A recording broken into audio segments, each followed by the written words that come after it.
They had lunch and smoked a couple of joints of hash. Suddenly Diane said, "Hey, you want some of these?" She held out her hand and in her palm were 4 or so small squares of blank paper. "What's that?"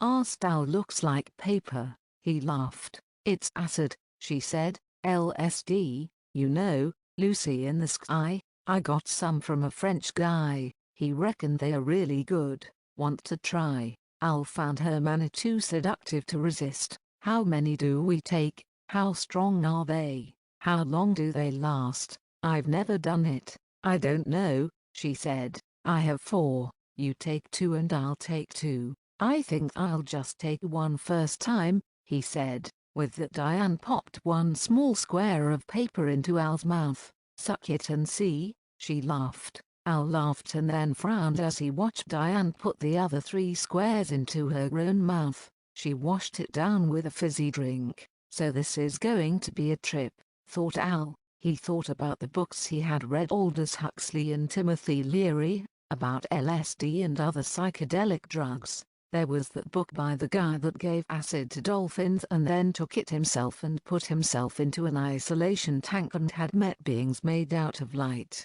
What was his name? Oh yeah, John Lilly's Eye of the Cyclone. Oh, and the Carlos Castaneda's tales about a shaman that took psychedelic plants to make contact with beings on other levels. The Beatles, of course. Was that before or after they had gone to Rishikesh with the Maharishi Mahesh Yogi? The whole hippie thing was a lot to do with LSD and love and peace and flowers, so that is obviously what it's about, a good time, a spiritual time, just probably stronger than hash. He looked up from his thoughts and started to look around the courtyard. It looked different. Al thought that he hadn't noticed the bells hanging from the edge of the roof, or the bright red flower pots that held the small trees, and there seemed to be more flowers than before. Yet he'd been there several times before. Some of the people there, the Westerners, started to look quite funny the way they were dressed. Bandanas. He hadn't noticed them. In Kabul, they all looked really out of place. Funny how so many were wearing blue jeans, including the 2 guys serving, and they had short hair. The customers all had long hair. Weird that people came here to Ziggy's to eat food they could get back home. Some of the people looked like people Al had known, or like mixtures of 2 of them. Several times he felt like shouting out to them, but then they moved and turned into themselves again. How strange, how funny. He started to laugh and turned to Diane to tell her his thoughts. She was looking at a colorful bird, some sort of canary, that was standing on top of a small green shrub, almost motionless, as she was. She looked mesmerized, so Al kept quiet, laughing again in his head. Al turned back to look at the people again.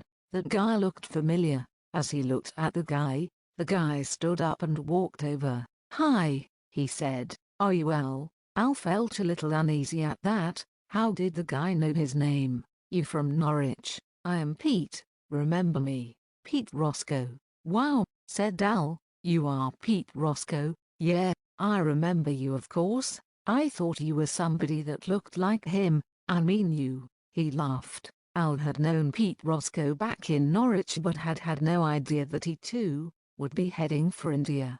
Pete had also known John and Keith. "How you doing, man?" said Pete. "How long you been here?" "Where you going?" Al answered. "I went to India with Keith and then I got sick, infectious hepatitis and dysentery, nearly died, had no money, on my own, in Haridwar in the northern foothills, but I got to hospital in Delhi. I've been in hospital here too, just waiting to get some money to get home. I'm with Diane. I want to get her home too." He turned to introduce Pete to Diane. She was staring into a glass of fizzy drink and quietly giggling. "Hi Pete." Pete and Al chatted a while longer. Pete was on his way to India. Al gave him some advice about being really careful about what he ate and drank, to keep hydrated, and not to drink the Ganges. Then it was time that Pete said he would have to go as he had people to meet. They agreed to meet in the same place at lunchtime the next day. Al ordered another 2 teas with milk. It tasted weird, different. He didn't drink his. Then he felt it time to go and explore the streets. Come on Diane, let's go for a walkabout. I want some of those spicy potatoes and corn on the cob I've seen. So they went outside to see the street. Where are we? Asked Diane. Ziggy's, Chicken Street, said Al. Or is it? Hang on, it's not Chicken Street. We must have come out of a different door, exclaimed Al. Wait a minute, there's that Kabul restaurant place. It is Chicken Street. Wow, it looks different. I never noticed all those ribbons and flags. Hey, be careful where you walk. There's holes all over the place. Hey, look at that donkey. It's only got 3 legs. Hey, this is great. Let's go look at Flower Street. Okay, said Diane. She wasn't saying much but she had a big grin. She took hold of Al's arm. Don't let me fall down a hole. It's really tricky up here with the wind, she said. Al couldn't feel any wind and we were not high up at all from the road. Well, I guess if we're 6,000 feet above sea level we must be up here. 6,000 feet and climbing, he said for no real reason. So they strolled down Chicken Street towards Flower Street, looking in the shop windows and at stalls that Al thought he had never seen before. Everything except the road itself was much more colorful and shiny than he remembered, except the road had many massive piles of dung on it. As he looked, he saw a donkey adding more to it. All the local merchants seemed to be nodding and smiling at them today. Al thought they all looked like, well, they were on something. They were tripping too. Well, thought Al, I guess you've got to be on something to live here. It's like magic. They reached the end of Chicken Street where it joined Flower Street. It looked really busy with people that obviously weren't tripping. It didn't look magic at all. Dark and damp with too many hidden spots, thought Al. Despite the flowers it was not inviting. Noisy too. Chicken Street had seemed very quiet. Probably all the shoppers were down here. Let's go back, or down by the river. We could see the mosque, he said. Yeah, let's go that way. To the mosque, laughed Diana. It doesn't matter where we land, we'll be okay. It seemed like hours before they reached the mosque and Al had to sit down. He sat on a low wall outside a building where he could see the mosque and got lost in thoughts about the good and bad of religions and how the bad side made it hard to believe, yet so many had fallen for religions, as if it was some sort of spell to control people. Al did not want to be a part of religion, he wanted to be apart from them all. If there's a God, he thought, it's not in religion. He heard Diane shouting, get off, go away, help. He turned to see Diane standing on the wall and below her were 3 dogs. They were jumping up at her in a friendly way, thought Al. It's okay, they are just trying to be friendly, just get down and pet them. No, they are trying to bite me.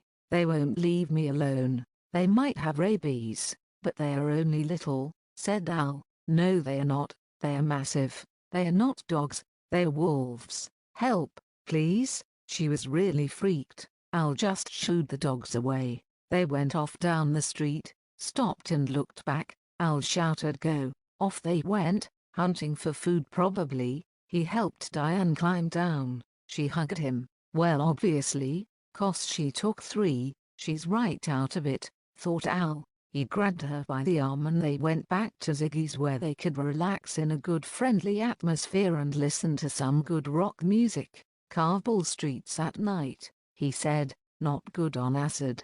That was a good decision. Diane calmed down and they both enjoyed the rest of the trip, going back to the Peace Hotel with a nice piece of hash to smoke, until they dozed off as dawn was breaking and the mullahs were calling the so-called faithful to prayer from their minaret towers. The end.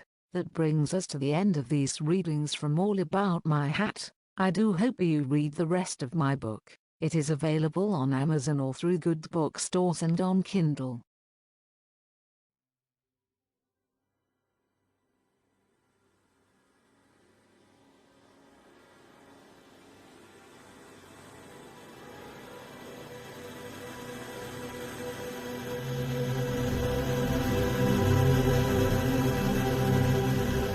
Waltz 3-4. Waltz number 5.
well remember times when Kabul city lived and breathed. Green parks and boulevards and a sunlit hotel room. In the background there's a snow peak, just a glimpse of Hindu Kush. And the hotel guy brings chai and smiles, assalamu alaikum. We smoked together and drank tea upon our balcony. We laughed in the sun, no sign of darkness closing in. An old man sits and stares with rags around his feet. Walls scarred with bullet holes, now strangers fear me. Down on Chicken Street.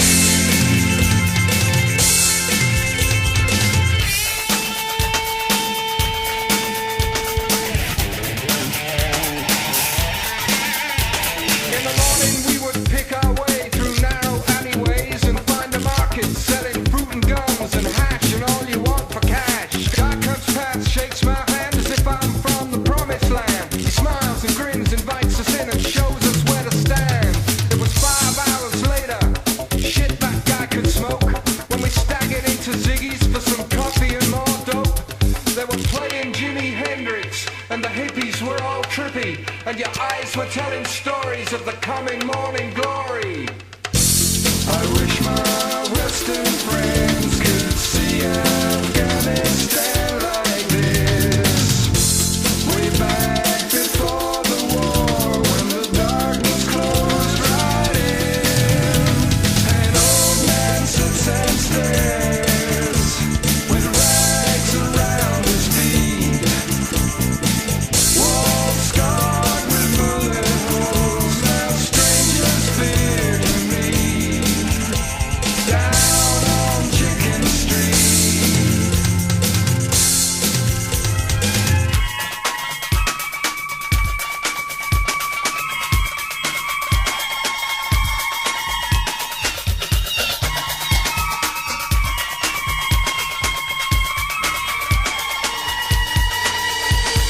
Faceless for the towers above us, awesome in the dawn.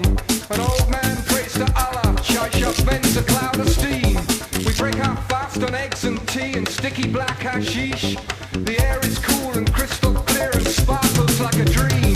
So we mount ourselves on horseback and we ride into the hills and see a turban